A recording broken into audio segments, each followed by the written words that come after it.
Hi, I'm Dawn Ferguson, and I want to tell you about my paranormal experience. I was working at a nursing home as a supervisor, and one of the other facilities called me in to cover a shift, a midnight shift, because one of their staff didn't come in. I was like, sure, I needed the extra money anyway, so went on in, and most of the clients, they're disabled, so they go to bed around 9 o'clock, and had sat down to watch some TV. Everything was done, paperwork and everything. I looked over at the wall, it just caught my eye, and there was a full form, dark colored apparition. I couldn't tell if it was a man or a woman. It was kind of hunched over, and I was like, great, somebody's up out of their bed. So I went looking. Oh, you didn't think it was an apparition? No, I didn't think it was an apparition at first, because I thought maybe one of the clients had gotten out of bed, had go into the bathroom, and you have to supervise them because they're low functioning, and they might hurt themselves, So I looked everywhere, and there was nobody up. I looked in the kitchen, the bathrooms, everything. I came back, and that shadow was still on the wall. So I stood there, and I know it was a good 20 seconds, and I'm just looking at it like, okay, this is an apparition, but it's not moving. Next thing I know, it takes off like a bolt of light and runs down the wall, down the hallway, and around the corner. I stood there for a minute, and I was like, you know what? It's okay that you're here, but just don't jump out and scare me, okay? Just don't jump out and say boo or anything like that, because that's what scares me the most.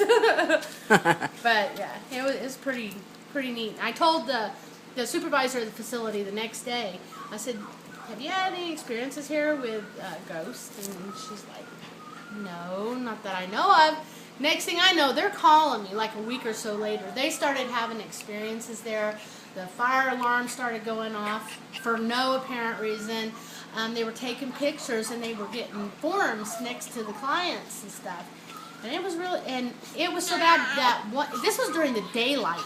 They were having a birthday party, and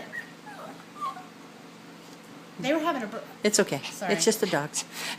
Keep going. They were having a birthday party for one of the clients. I don't know if it's the same shadow apparition. I can't say because I didn't see it myself. But shadow apparition, full form, dark as you can get. Started running around all four walls like it was upset.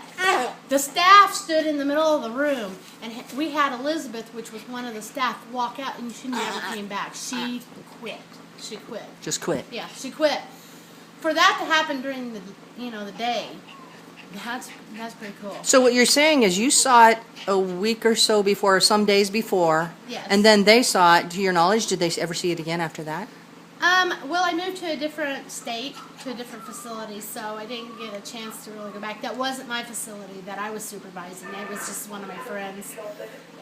They just asked me to kind of cover for them because they didn't have anybody to call in. Let me ask you this. And so with your experience, and you've got how many years doing investigations? Oh my gosh, you're not telling my age. Forever and ever? Okay. Forever and ever. Okay, so let's just say a long time. Yeah, long time. Would you rank that among probably the I think craziest? That is a tie with one other one, but that is on my top of my list. For it to be so solid, a full apparition. Describe it. It was bent over, like I couldn't tell if it was a man or a woman. It was just like hunched over. It was Sounds little. creepy. He wasn't big, or she wasn't big. He was like a little person. Next thing I know, that sucker could fly. But he didn't move that fast in life. Well, thank you, Dawn. I appreciate that. No problem. Thanks a lot. We're going to share this with my viewers. Okay. Thank you.